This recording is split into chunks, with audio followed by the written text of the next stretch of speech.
Olá, queridos, graça e paz, seja bem-vindo ao nosso canal Projeto Vida Nova, 25 de agosto. Você vai assistir uma das nossas mensagens gravada em uma das nossas reuniões. O meu desejo é que você seja muito abençoado e que Deus fale tremendamente ao seu coração. Compartilhe esse vídeo, dê o joinha e que Deus te abençoe. Amém, glória a Jesus. Eu não quero mais pregar quando for confronto, não. Que a gente é confrontado quando lê, confrontado quando prepara e confrontado de novo quando prega, porque está escutando o que está falando, gente. É muito confronto. Jesus amado. Vamos abrir lá em Juízes.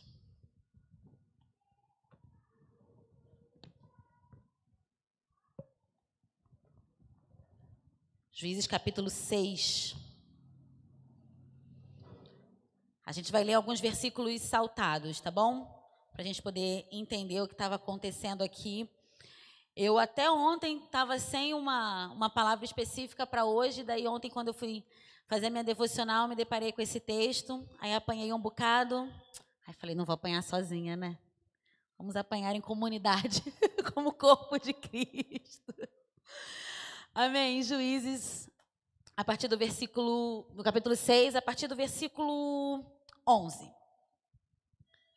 Diz assim: Então o anjo do Senhor veio e sentou-se sob a grande árvore de Ofra, que pertencia ao Abiesrita Joás. Gideão, filho de Joás, estava malhando trigo num tanque de prensar uvas, para escondê-los dos midianitas.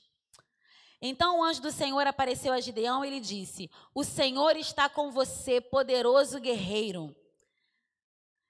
Ah, Senhor, Gideão respondeu, se o Senhor está conosco, por que aconteceu tudo isso? Onde estão todas as suas maravilhas que os nossos pais nos contam quando dizem, não foi o Senhor que nos tirou do Egito, mas agora o Senhor nos abandonou e nos entregou nas mãos de Midian. O Senhor se voltou para ele e disse, com a força que você tem, vá libertar Israel das mãos de Midian. Não sou eu quem está enviando?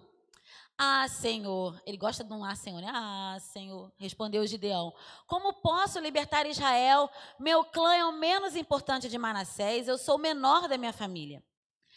Eu estarei com você, respondeu o Senhor, e você derrotará todos os midianitas como se fossem um só homem.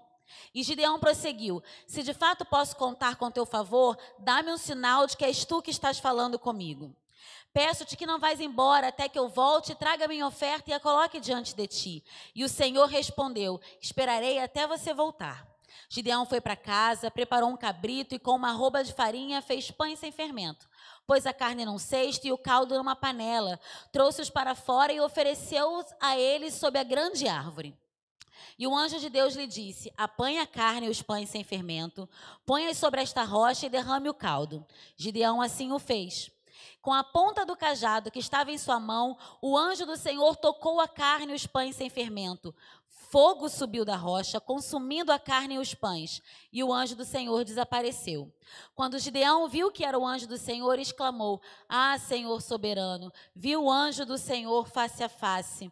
Pula lá para o 36, por favor. E Gideão disse a Deus, quero saber se vais libertar Israel por meu intermédio, como prometeste. Vê, colocarei uma porção de lã na eira, se o orvalho molhar apenas a lã e todo o chão estiver seco, saberei que tu libertarás Israel por meu intermédio, como prometeste. E assim aconteceu. Gideão levantou-se bem cedo no dia seguinte, torceu a lã e encheu uma tigela de água do orvalho. Disse ainda Gideão a Deus, não se acenda a tua ira contra mim. Deixe-me fazer só mais um pedido. Permite-me fazer mais um teste com a lã. Desta vez, faze ficar seca a lã e o chão coberto de orvalho. E Deus assim fez naquela noite. Somente a lã estava seca, o chão estava todo coberto de orvalho. Pode ir para o capítulo 7, por favor. De madrugada, Jerubaal, isto é, Gideão, e todo o seu exército acampou junto à fonte de Arode. O acampamento de Midian estava ao norte deles, no vale, perto do monte Moré. E o Senhor disse a Gideão, você tem gente demais. Para eu entregar Midian nas suas mãos, a fim de que Israel não se orgulhe contra mim, dizendo que a sua própria força o libertou, anuncie, pois, ao povo que todo aquele que estiver tremendo de medo poderá ir embora do monte. Então 22.000 homens partiram e ficaram apenas 10.000. Mas o Senhor tornou a dizer a Gideão: ainda tem gente demais. Desça com eles à beira d'água, e eu separarei os que ficarão com você. Se eu disser, este irá com você, ele irá. Mas se eu disser, este não irá com você, ele não irá. Assim Gideão levou os homens à beira d'água, e o Senhor lhe disse: separe os que beberem a água lambendo-a, como faz o cachorro, daqueles que se ajoelharem para beber. E o número dos que lamberam a água foi beberam a água levando com as mãos a boca foi de 300 homens. Todos os demais se ajoelharam para beber. O Senhor disse a Gideão: com 300 homens que lamberam a água, livrarei vocês e entregarei os midianitas nas suas mãos. Mande para casa todos os outros homens. Só até aí, né? Lemos só um montão, né? Mas só até aí. Qual é o contexto dessa palavra? O livro de Juízes é um livro que narra a continuidade das tribos de Israel, mas agora sem a presença dos líderes. Josué, de um líder como Moisés. Josué havia morrido e não havia nenhum líder como era na época de Moisés. Então, essa transição do governo de Moisés, né, que foi sucedido por Josué, até que viesse o reinado dos reis. Então, um tempo que Israel ficou ali sem uma liderança de um rei, ou de um líder assim muito forte como Moisés e como Josué guiando o povo. Então, a missão de continuar conquistando a terra, ela foi interrompida pelo pecado, pela acomodação, pela desobediência. Em vez de expulsar o povo da terra, eles faziam aliança com o povo que eles encontravam, faziam acordo. Então, o Senhor foi permitindo que eles fossem vencidos pelo povo. E aí eles entravam num ciclo, né? Israel desobedecia, fazia o que era mal aos olhos do Senhor, aí começava a ser oprimido pelo povo inimigo, aí pede socorro, Deus levanta um juiz, dá instruções, Israel se arrepende, dá instruções para Israel, Israel vence a batalha, vem um tempo de paz. Passa o tempo de paz, o povo se esquece, começa a desobedecer de novo. Aí começa a ser oprimido de novo. Aí Deus levanta um juiz de novo. Aí começa tudo de novo, todo esse ciclo. E nesse ponto aqui da história, já tinha acontecido isso algumas vezes. Esse ciclo já tinha se repetido algumas vezes de desobediência, opressão, arrependimento. Deus levanta um juiz, e aí o povo é liberto, e aí tem um tempo de paz, daí o povo se arrepende de novo. E aí, a gente aprende algumas coisas aqui com essa história de Gideão, e a gente é confrontado em algumas coisas, tal como Gideão também foi, né? Primeiro de tudo, quando Deus chama Gideão, como é que ele encontra Gideão? O que acontecia? Os midianitas, quando eles estavam oprimindo Israel, Israel empobreceu, porque eles roubavam as colheitas de Israel. E aí, o povo até plantava, né, na esperança de que de repente daria certo e os midianitas não roubariam, mas aí quando os midianitas vinham para roubar a colheita, eles se escondiam nas cavernas, para não serem pegos junto com a colheita, né? Perde a colheita, mas não perde a vida. Eles corriam e se escondiam. O que Gideão está fazendo aqui? Como é que Deus encontra Gideão? Deus encontra Gideão malhando trigo. Ele teve uma ideia que ninguém teve, ele pensou fora da caixinha. Ele levou o trigo para o lagar. O lagar não era lugar de malhar trigo, o lagar era lugar de fazer vinho, de prensar as uvas. E ele levou o trigo para ser malhado no lagar, porque não era lá que os midianitas iam procurar a colheita, né? Lá não era lugar de trigo, lá era lugar de uva. Os midianitas não iriam até lá. Então, ele tentando salvar a colheita de alguma forma, ele vai lá malhar trigo no lagar. E é assim que o anjo do Senhor encontra Gideão. Encontra Gideão trabalhando. E eu preciso te contar que Deus só chama os ocupados. E eu sei que essa é uma razão, muitas vezes, que nós damos para não trabalhar para o Senhor. Justamente o sermos ocupados faz com que a gente diga, poxa, para o Senhor não dá para trabalhar. Não dá para eu servir na casa de Deus, não dá para eu me envolver com o ministério, não dá para eu fazer mais nada porque eu já trabalho muito. Eu tenho filhos, eu tenho família, eu tenho um emprego que me suga muito para eu conseguir sustentar a minha casa com dignidade. E a gente usa isso como uma razão para não servir ao Senhor. Só que na Bíblia você não encontra Deus chamando ninguém ocioso. Estava todo mundo trabalhando quando Deus chamou. Pensa aí, Davi estava trabalhando, Moisés trabalhando, Saul trabalhando, os apóstolos trabalhando, Mateus trabalhando, todo mundo trabalhando. Querido, o que te qualifica para o trabalho é o trabalho. É exatamente porque você trabalha, porque você tem garra para trabalhar, é que o Senhor sabe que pode contar com a sua vida. É por isso que o Senhor sabe que pode colocar algo nas suas mãos, porque você vai tratar com diligência. Então, nós não podemos usar essa desculpa. Nós não podemos usar essa razão para não trabalhar para o Senhor. Pelo contrário, é por você ser um bom trabalhador e Deus saber que você é diligente com o trabalho das suas mãos, é que Ele sabe que pode contar com você. Amém? E aí ele chama Gideão lá, e Gideão estava lá ocupado, trabalhando, fazendo uma coisa que ninguém tinha feito até então. E ele encontra Gideão. E daí, olha o que ele fala para Gideão. O segundo confronto, ele confronta a identidade de Gideão. Ele logo chega para Gideão e fala assim: o Senhor está contigo, poderoso guerreiro. Você imagina receber esse elogio de alguém, de uma outra pessoa. Não seria bom? Se alguém chega para você e fala assim: Deus está com você, Mirlene, poderosa guerreira. Você até se enche, né? Opa, eu mesmo, guerreira. A beça. Né? Às vezes eu queria ser herdeira e não guerreira, mas enfim, né? A vida, às vezes acontece. Você já se enche com um elogio desse, né? Você imagina o Senhor virando para você e falando: o Senhor está contigo, poderoso guerreiro. Deus manda o anjo virar para ele e falar: o Senhor está contigo, poderoso guerreiro. Não foi a sua mãe que acha lindo tudo que você faz que te chamou de poderoso guerreiro? Sabe? Não foi meu marido que me ama, que quer me agradar, que me chamou de poderosa guerreira. Foi o Senhor que falou isso para Gideão. O Senhor está contigo, poderoso guerreiro. E sabe, que vozes nós temos ouvidos, temos dado ouvidos acerca da nossa identidade? Que vozes têm poder de dizer quem nós somos? São as vozes do nosso medo?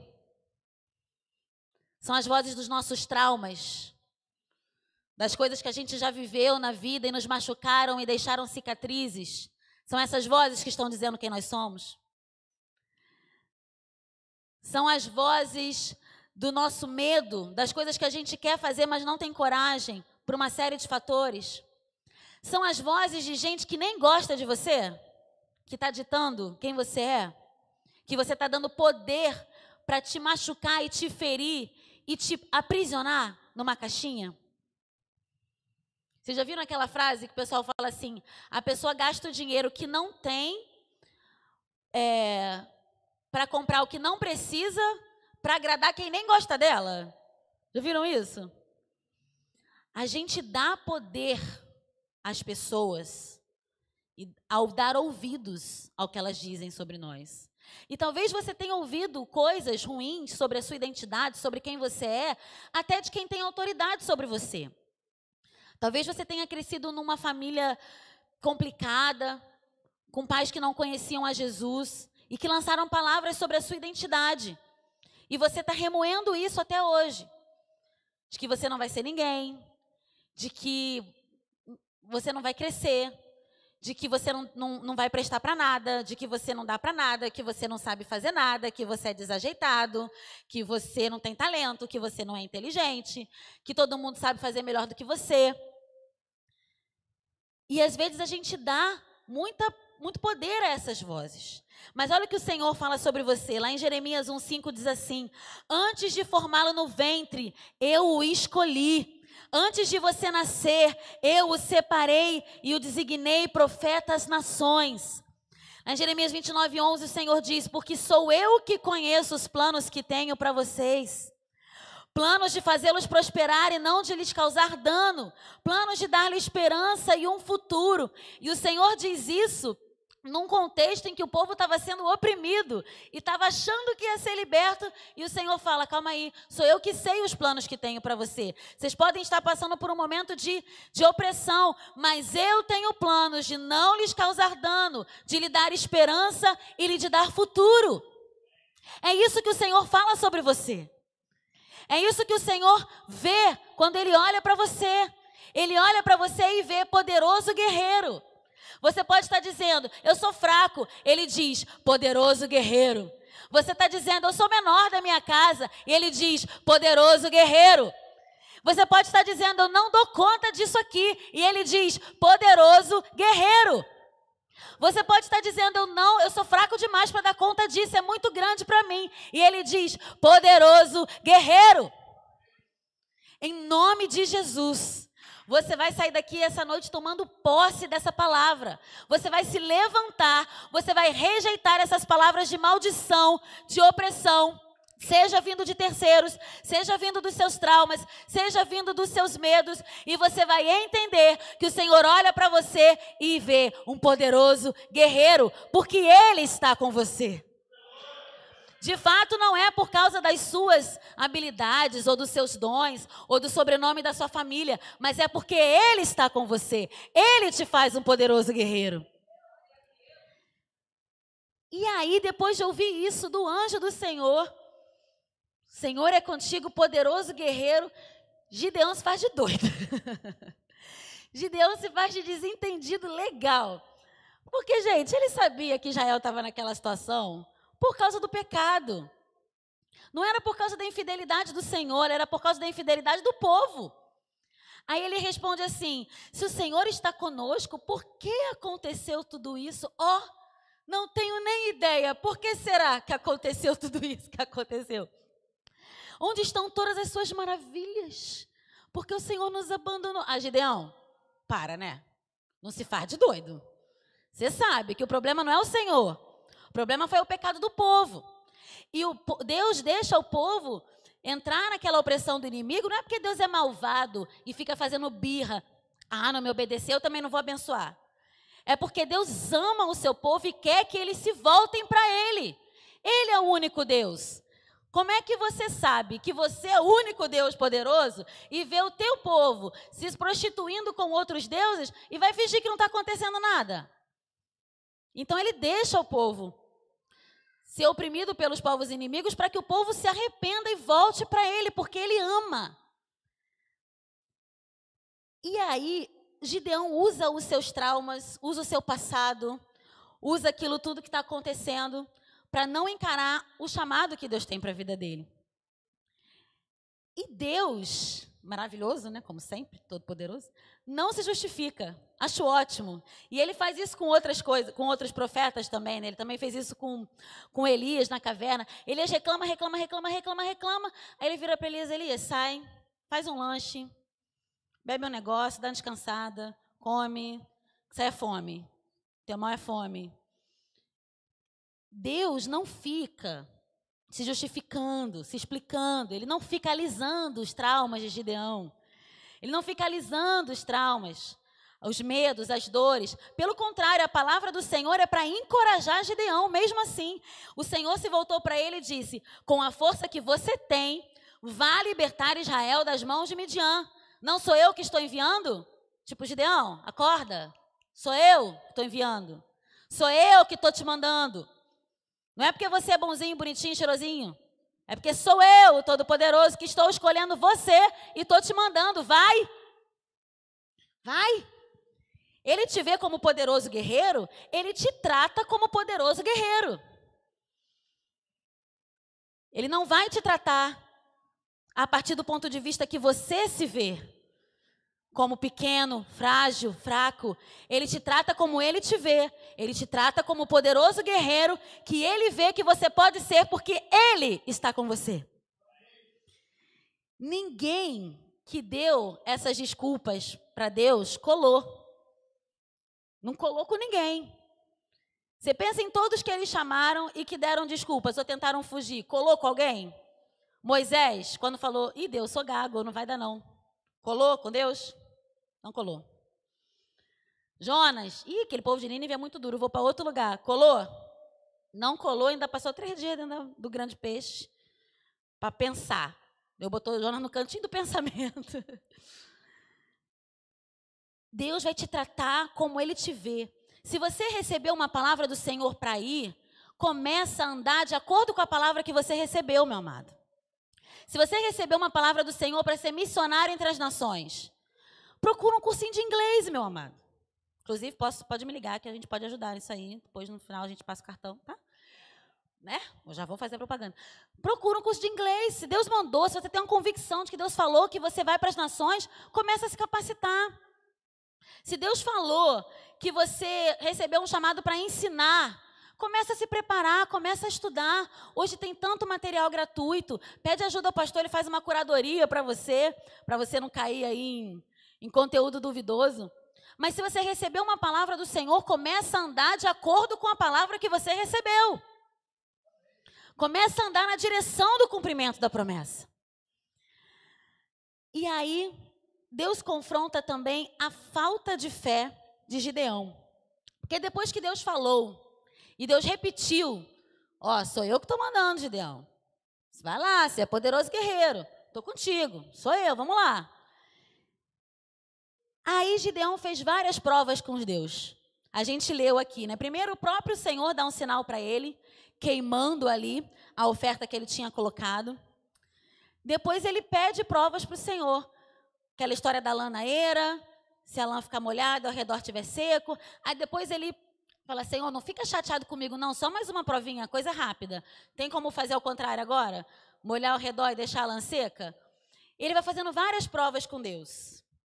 Mas, amados, uma coisa é quando a gente tem um sentimento, quando a gente tem uma impressão no nosso coração, quando a gente tem o desejo de fazer algo, quando a gente precisa tomar uma decisão, e aí a gente vai orar.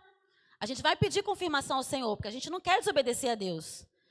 A gente tem um Senhor que nos guia em vitória, um Espírito Santo que nos ensina todas as coisas. Aí a gente vai orar, vai pedir confirmação. Outra coisa é quando o Senhor já te falou, já repetiu, já queimou tua oferta, e você ainda está, Senhor, peraí, só mais uma prova?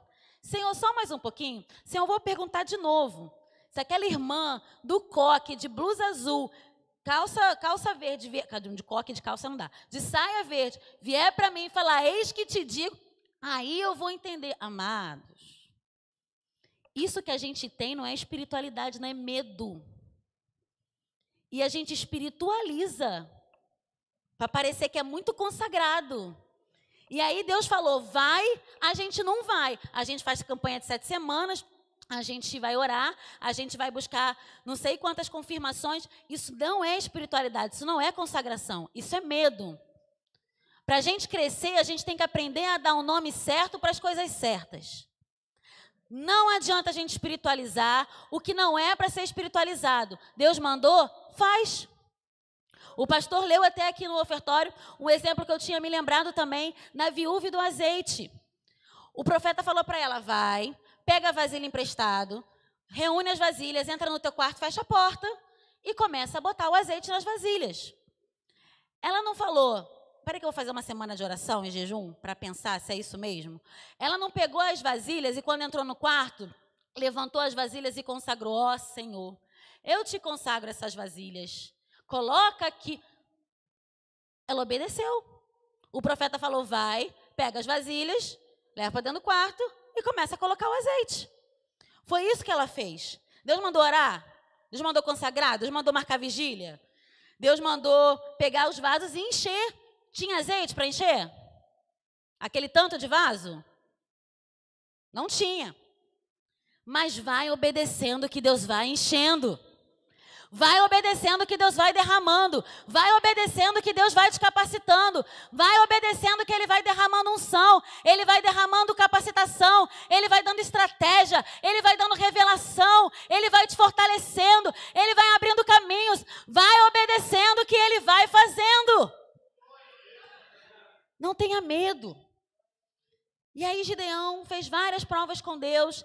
Finalmente se convenceu, graças ao Senhor por sua misericórdia. Né, que se renova todas as manhãs, porque senão estaríamos todos fulminados, porque a gente testa a misericórdia do Senhor várias vezes por dia, mas as misericórdias do Senhor não têm fim. Você pode dar um amém? Amém, obrigada, Senhor. E aí Gideão se convenceu finalmente, e aí foi acampar junto com o exército, se preparar para a guerra. E aí Deus olhou e falou assim, tem muita gente com você aí ainda, Gideão. Tem gente demais aí. Vamos fazer o seguinte, vai lá e fala para os que estão com medo ir embora. Aí tinha 32 mil homens com Gideão. Só nessa leva já se foram 10 mil. Perdão, 22 mil homens foram, na verdade, ficaram 10 mil. E aí o Senhor ainda falou para Gideão, não, tem muita gente ainda aí com você. Vamos fazer o seguinte, vamos levar esse povo para beber água. Os que lamberem a água como cachorro ficam, e os que se ajoelharem vão embora. E só ficaram 300 homens. Agora veja bem, amados, não é que o exército midianita era pequeno e eles estavam lutando de igual para igual. Quando Gideão foi acampar, eles já estavam numa desvantagem muito grande. Porque o exército midianita tinha cerca de 125 mil homens. De 125 mil para 32 mil, a desvantagem já é muito grande. Aí Deus dá uma apertada. Fala, não, tem muita gente, tira, deixa só 10 mil. Aí Deus dá mais uma apertada, não, deixa só 300. A estratégia de Deus, o que Deus faz com o Gideão, é tipo assim, você tem medo de altura, meu filho? Então vamos pular de bungee jumping? Você tem medo de andar de avião? Então vou alugar uma hora para você na Esquadrilha da Fumaça. Você não só vai andar de avião, como você vai dar pirueta dentro do avião. Você é impaciente? Então vou te dar uns 5 filhos bem animados. Ô Senhor, aleluia. Para testar, para você produzir paciência. Eu brinco que o Senhor bitrola. Tem 500 caixas no banco. Qual é o caixa que vai dar trabalho? Que vai parar o sistema? Que vai cair? É o caixa que eu vou. Qual é o caixa que no mercado vai dar problema? É quando chega na minha vez. Porque o Senhor quer produzir em mim paciência. Essa é a estratégia do Senhor. Gideão, tu tá com pouca fé, né? Você pediu várias confirmações se era para ir ou não ir, né? Então você vai ver só como é que você vai precisar da tua fé agora. Você vai contra 125 mil, você vai com 300. Para você entender que você é o poderoso guerreiro que eu estou te falando lá desde o início. E que eu estou com você. E que não é a quantidade de homens, não é a estratégia que você vai ter. Não são as armas que esses homens vão usar. Mas eu, o Senhor, vou dar vitória nessa guerra. Deus aperta Gideão. Deus leva a fé de Gideão assim ao extremo. Se ele achou que ia precisar de fé para derrotar os midianitas, Deus faz ele entender que ele ia precisar de mais fé do que ele achava. E sabe, Deus não te coloca nessas situações para te trollar, como eu estou brincando aqui. Deus te coloca nessas situações para mudar o teu nível. Deus não colocou Davi na frente de Golias, um gigante, para fazer Davi passar vergonha, ou para brincar com Davi. Deus colocou Davi naquela posição para promover Davi e glorificar o nome dele. Não de Davi, mas do Senhor. Porque um baixinho com um gigante, fica claro que só pode ter sido o Senhor. Não pode ter sido a força de Davi. Por mais que ele fosse forte, esperto, já tivesse matado o urso, já tivesse matado o leão.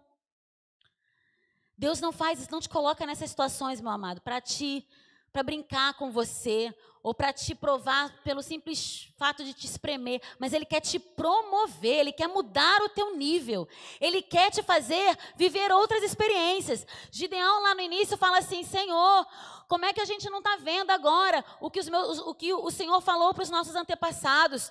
As vitórias que o Senhor deu ao nosso antepassado. Agora Gideão estava vivendo as próprias vitórias. O Senhor fez Gideão elevar o seu nível de fé. E sabe, talvez você esteja vivendo uma situação em que você está pensando, Senhor, eu não vou dar conta. Senhor, esse gigante é grande demais, eu não vou dar conta. Eu não tenho força para derrubar esse gigante. Esse diagnóstico dessa doença sem cura, eu não vou dar conta. Eu vou morrer.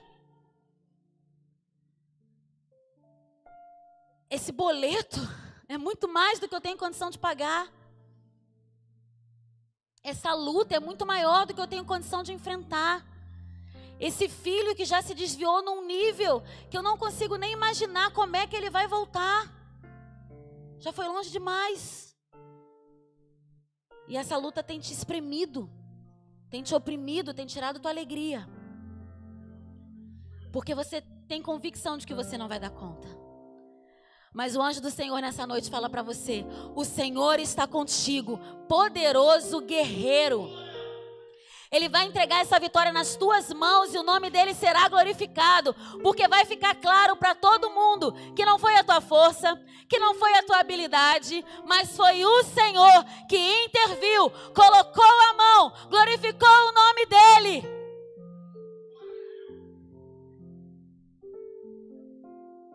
O Senhor é contigo, poderoso guerreiro.